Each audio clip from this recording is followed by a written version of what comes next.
అచ్చ తెలుగు విద్యార్థితో తెలుగు రాష్ట్రాల first rank నారాయణదే. సడన్గా సూపర్ హిట్స్ అయిపోతున్నాయి. మన రాజు వెడ్స్ రాంబాయ్ కానీ అలాంటి సినిమాలు వాటిని చూసినప్పుడు మీకు ఏమనిపిస్తుంది? అంటే చాలా తక్కువ బడ్జెట్లో పెట్టి అంటే చూసినప్పుడు ధైర్యం వస్తుంది. ధైర్యం వచ్చి సినిమా తీస్తే ఇప్పుడు నేను ఇబ్బంది పడుతున్నాను రిలీజ్ చేయడానికి. ఇబ్బంది పడుతున్నారా? డెఫినెట్గా చాలా ఇబ్బంది పడుతున్నాను. మామూలుగా కూడా 50 సంవత్సరాలుగా తెలుగు సినిమా పైగా ఉండొచ్చు. అంటే నా పాయింట్ ఏంటంటే నాలాంటి వాడే నాకు ఇంత అన్ని పరిచయాలు ఉండి అందరూ కావాల్సిన వాళ్ళు ఉండి అందరూ సహాయం చేస్తానికి రెడీగా ఉండి కూడా నేను ఇంత ఇబ్బంది పడతా అంటే పాపం కొత్తగా వచ్చిన వాళ్ళు ఎంత ఇబ్బంది పడుతున్నారు అని నాకు అనుకోండి ఫీల్ అవుతున్నాను. చాలా అంటే చాలా కష్టంగా ఉంది. పూర్వకాలం ఇందాక చెప్పినట్టు చిటికేస్తే రిలీజ్ చేసేవాడిని. సినిమా అయిపోయింది, కాపీ వస్తే రిలీజు. ఇప్పుడు ఇది చాలా ఈజీ. నాకు మా ప్రొడ్యూసర్ గారు రూపాయి పెట్టుకుండా అందరికి తీసేసాడు. సినిమా రెడీగా ఉంది, వాళ్ళు కావాలంటే వాళ్ళు రిలీజ్ చేయొచ్చు.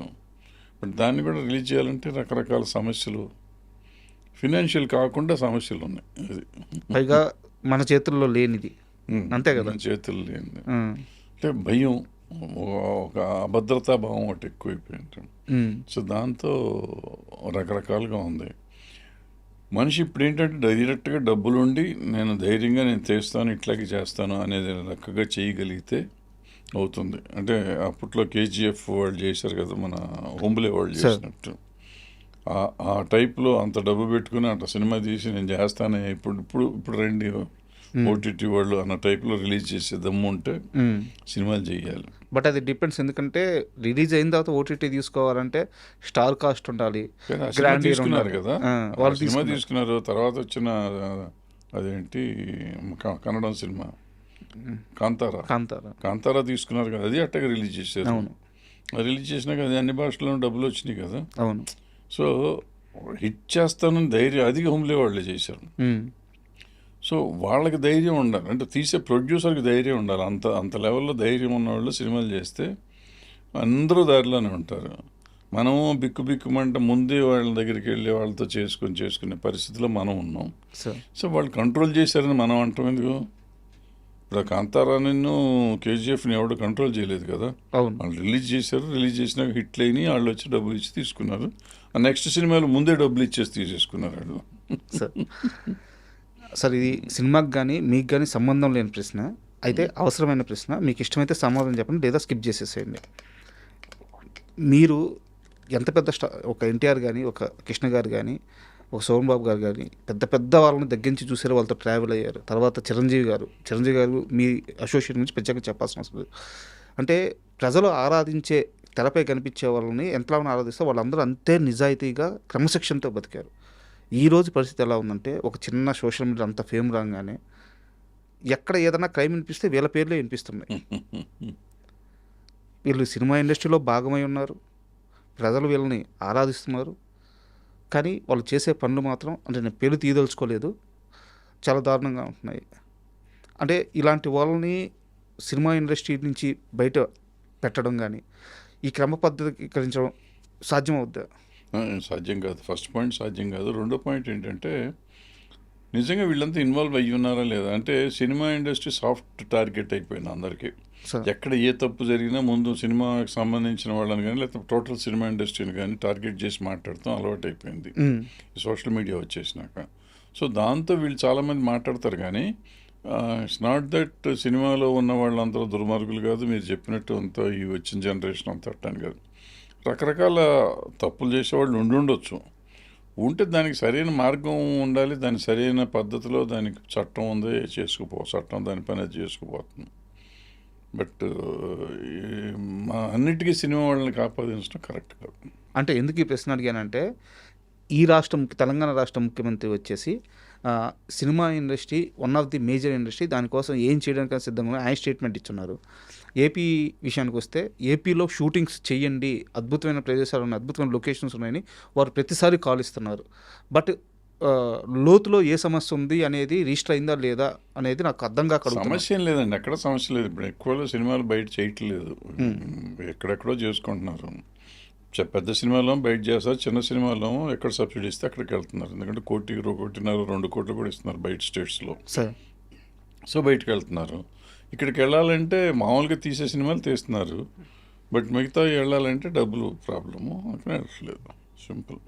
మనకి రాయితీలు ఇవ్వటం కావాలి, ఇస్తే చేస్తారు. అండ్ అంటే పొలిటికల్గా అడగట్లేదు, తమ్మారెడ్డి గారి ఫ్యామిలీ అంతా కమ్యూనిజం భావజాలం దాంట్లోనే బతికారు, దాంట్లోనే పోరాడారు మీతో సహా.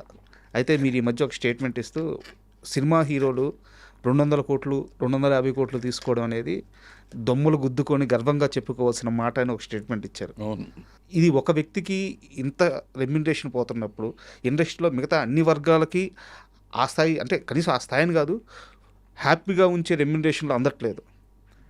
తమ్మారెడ్డి గారి నోటి నుంచి రావాల్సిన మాటేనా అది? 100%. ఎందుకంటే ఒకానొకప్పుడు ₹1,00,00,000 హిందీలో ఇస్తారనుకున్నప్పుడు మన దగ్గర 10 లక్షలు కూడా ఉండేది కాదు సార్. రెమ్యూనరేషన్ పెద్ద పెద్ద హీరోలకు కూడా. ఇది మనది చాలా చిన్న స్టేటు, చిన్న లాంగ్వేజ్, రీజనల్ లాంగ్వేజ్ కింద మనది చాలా చిన్న చూపుగా ఉండేది. అటువంటిది ఇవాళ హిందీ వాళ్ళు కాదు, ఎవళ్ళు కాదు, మనం ఇంటర్నేషనల్ వాళ్ళతో, అమెరికా వాళ్ళతో పోటీ పడే లెవెల్ రెమ్యూనరేషన్స్కి వచ్చాం మనం. సార్, సో రెమ్యునరేషన్స్ ఎక్కువ తీసుకోవటం మంచిగా చెడా, అది ఇదా అనేది అది వేరే డిస్కషను. ఇవాళ సినిమా, తెలుగు సినిమా అనేది అసలు గుర్తింపు లేని ఒక సినిమాని ఇవాళ ప్రపంచవ్యాప్తంగా నెంబర్ 1 సినిమాగా తీసుకెళ్ళాం. సార్, అంటే నెంబర్ 1 కాదు, హాలీవుడ్ తర్వాత హాలీవుడ్ రేట్ డబ్బులు మనం తీసుకోగలిగే లెవెల్కి హీరోలు ఎదిగారు. సార్, అంటే నిజంగా గర్వపడాలి మన ఇండస్ట్రీ అంత దూరం వెళ్ళిందని. మన సినిమా కష్టాల దగ్గరికి వస్తే నేను చాలా చెప్తా, ఇవన్నీ మళ్ళీ వేరే. లేదు సార్, నేను అంటే చెప్తున్నాను, సందర్భం వచ్చింది కాబట్టి. నేను కాదంబరి కిరణ్ గారిని ఇంటర్వ్యూ చేసేటప్పుడు మీ గురించి ప్రస్తావించారు వారు. అంటే అప్పుడు షూటింగ్స్ అన్నీ చెన్నైలో జరిగాయి. ఈ సజెషన్ షాట్లు ఉంటాయి కదా, చార్మినార్ బ్యాక్గ్రౌండ్లో ఒక షాటు, ఇట్లా హైదరాబాద్ రిజిస్టర్ అయ్యేదానికి షాట్ తీస్తే రాయితీలు ఇస్తారంట. దానికోసం మేకర్స్ అక్కడి నుంచి ఇక్కడికి వచ్చి కొన్ని షాట్లు తీసేవాళ్ళంట. అలాంటప్పటి నుంచి కూడా తమ్మారెడ్డి గారు లాంటి వ్యక్తులు ఫోర్స్ చేస్తూనే ఉన్నారు, రండి రండి అని చెప్పేసి. సో ఆ కష్టం అంతా తెలుసు సార్ నాకు, మీరు పడ్డ కష్టం అంతా తెలుసు. ఈ కష్టం లేదు, ఏం లేదు. నేను ఇక్కడ పుట్టి పెరిగాను, అందుకని ఇక్కడ తీయాలని అనుకునేవాడిని. అందరూ తీస్తే బాగుంటుంది, మన తెలుగుదేశం తెలుగు రాష్ట్రం కదా అనే ఫీలింగ్లో ఉండేది. వచ్చిన వాళ్ళు వచ్చారు, తర్వాత షిఫ్ట్ అయిపోయింది ఇండస్ట్రీ. ఇవాళ నెంబర్ 1 అయింది. ఇప్పుడు మన రాష్ట్రంలో ఎవరు పని చేయకూడదు, బయట డాన్సర్స్ ఫైటర్స్ వాళ్ళు వచ్చి పని చేయాలన్నారు. ఇవాళ మన రాష్ట్రం నుంచి బయటకు వెళ్తున్నారు. అవును, ఆ స్టేజ్కి వచ్చేసాం కదా. మనం ఎంత పెరిగాం, మనం డెఫినెట్గా జబ్బ చరుచుకోవాల్సిందే, గుండెలు బాధ కొట్టుకోవాల్సిందే.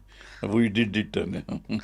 సార్, వదలా సినిమా గురించి ఒక 2 క్వశ్చన్స్ ఉన్నాయి. దానికంటే ముందు ఒక క్వశ్చన్ అడుగుతాను, కోప్పడకుండా సమాధానం చెప్పండి. తమిళనాడులో విజయ్ గారు ఆయన కొడితే దెబ్బకి సీఎం అయిపోయారు, మొత్తం లెక్కలన్నీ మారిపోయినాయి. అయితే ఆయన అక్కడ సీఎం అయిన తర్వాత ఇక్కడ గట్టిగా వినిపిస్తున్న పేరు జూనియర్ ఎన్టీఆర్ గారు మళ్ళీ రాజకీయాల్లోకి అలా ఎంట్రీ కానీ ఇస్తే ఆయనకి స్కోప్ ఉంటుందని ఆయన ఫ్యాన్స్ తెగ వైరల్ చేస్తున్నారు సోషల్ మీడియాలో. నిజానికి తెలుగు స్టేట్స్లో రియాలిటీ చెక్ ఎలా ఉంది పొలిటికల్గా?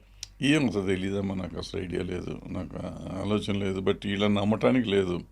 చిరంజీవి గారిని ఇట్టాగే సీఎం అని అరిశారు. ఆయన ఎలక్షన్లో కంటెస్ట్ చేస్తే ఆయన ఏం చేశారు చూసాం. జనసేన ఈయన జనసేన పెట్టినప్పుడు సీఎం అన్నారు, 2 చోట్ల ఓడగొట్టారు. సో ఈ ప్రజల్ని నమ్మి వీళ్ళు సీఎం అంటారు కదా అని చెప్పి మనం వీళ్ళు ఎలక్షన్ చేస్తే ఎవరికైనా అంత ఉండదు. వాళ్ళు హోంవర్క్ చేసుకోవాలి. హోంవర్క్ చేసుకుంటే ఇప్పుడు అతను హోంవర్క్ చేశాడు, వర్కౌట్ అయింది. వీళ్ళు హోంవర్క్ చేస్తే ఇప్పుడు మొన్న ఎలక్షన్లో మళ్ళీ వాళ్ళు హోంవర్క్ చేశారు, జనసేన వాళ్ళు కానీ చంద్రబాబు కానీ వీళ్ళంతా హోంవర్క్ చేశారు, గెలిచారు. సో ఇప్పుడు మళ్ళీ హోంవర్క్ చేస్తే ఏమో గెలుస్తాడో తెలియదు. సో అది ఎవరో మనం ప్రెడిక్ట్ చేసే అంత సీన్లో లేదు. ఈ జనం చెప్పారని చెప్పి వేగపడితే మాత్రం దెబ్బతింటాం. వాళ్ళని నమ్మి వెళ్ళటం కాదు, మనం ఏం చేస్తాం, మనం చెయ్యాలి, మన సైడ్ నుంచి ఏం చేస్తున్నాం అనేది తెలుసుకుంటే దెర్ ఈస్